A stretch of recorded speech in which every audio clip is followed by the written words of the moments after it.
Doing out there? What's happening? So I watched Cam on Viral Hip Hop, and he dropped the jewels against Ice Cube. You know, the big thing after Special Ed came out and said NWA was used against the black community. And Ice Cube, see, I've had people write me long lines about, I know about the 70s. I know about blacks. So, and it wasn't even black exploitation. Those were black films that were created by African Americans because the white system wasn't putting them in there. They give you one at a time. They gave you one Sidney Poitier. They gave you one Billy D. Williams. They gave you Calvin Lockhart for a moment. I know about that in Ron O'Neal, Richard Roundtree. They gave you one Max Julian. They gave you one at a time, one Pimp film, and then Jim Brown. They didn't give you a succession of black actors. But see, that was what was keeping Hollywood afloat until Jaws blew up, and then the big feature films with Star Wars and all that. The downplay, the institutionalized racism. I know all about the L Dogs, Cadillacs. I grew up in the neighborhood back in the day. I know about that. Thank you very much.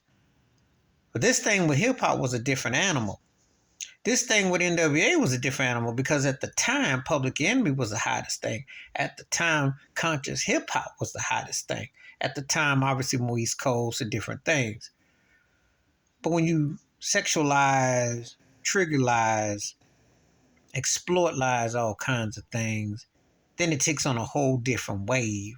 Then it becomes something more brazen in more ways to pimp an agenda, which prison culture and the different nuances that you've seen were glorified from that. And no one's going to sit here and say that Ice Cube wasn't a strong writer, wrote some strong stuff. I mean, I like the Jerry Curry. I like his talent. However, he was used. The same Jewish man that he dissed and No Vaseline is the same guy that put him on to write and to put that kind of stuff out there. Same thing with Dre. You know, exploit the St. Ives beer commercials, the liquor, the whole agenda was used. It's like Boys in the Hood, the whole agenda. See, there becomes an art imitating life, but then you don't ever speak out on nothing. You know, obviously you're not living that life because I see Cube now wearing rocking suits and Big Three and doing quite well. He has never downplayed what got him where he got. A lot of artists do change over time. I'm a firm believer. And this is two things can be true. I think hip hop is very creative and poetic, but I also think it was used to destroy the black community. Yeah, I see it. Yeah, I see it. Because not all, but a lot of it was. And like when you get excited about Keefe D getting arrested for Pac, really? And do you know what Tupac had to do just to stay alive and the whole getting used and Biggie and all that and all the stuff that's gone down? You know, no one ever comes out really now and says that they were offended by the N-word with all this, but it was very offensive. Black women called out their name, black folks being called out, leading to stuff. Before people go back into the 70s, yes, you had gangs, you had all kinds of sort of stuff. However, there was a little bit different float in the air that I recall. That during this change and flip brought a certain different synergy. So you can say the neighborhoods and stuff, but this is one thing you can't argue. You can't argue against the creativity. You can't argue against the creativity. Ain't nothing in hip hop gonna rival a Stevie Wonder, a Marvin Gaye, or Michael Jackson. Okay? Mm-mm. No talent gonna come around that's gonna rival what Prince did, or Sly Stone did, or Jimi Hendrix did, or the Isley Brothers, real bands.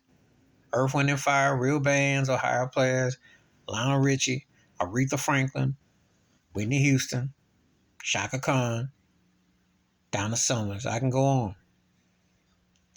You cannot say that.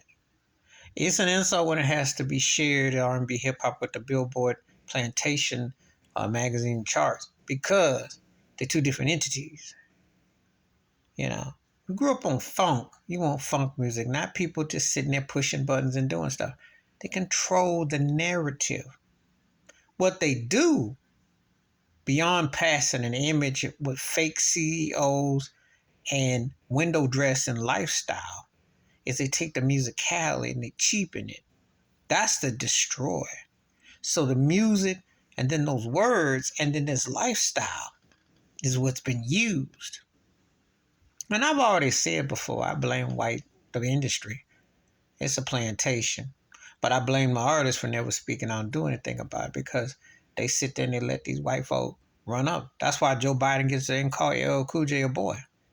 That's why Ice Cube is running around talking to Biden or Trump or whoever. I mean, if you having a real agenda, you think like Marcus Garvey, don't you? If you're a so-called revolutionary, you're going to think like Marcus Garvey. You're not going to sit there and let an idiot system and then these turkeys pimp you. For how long?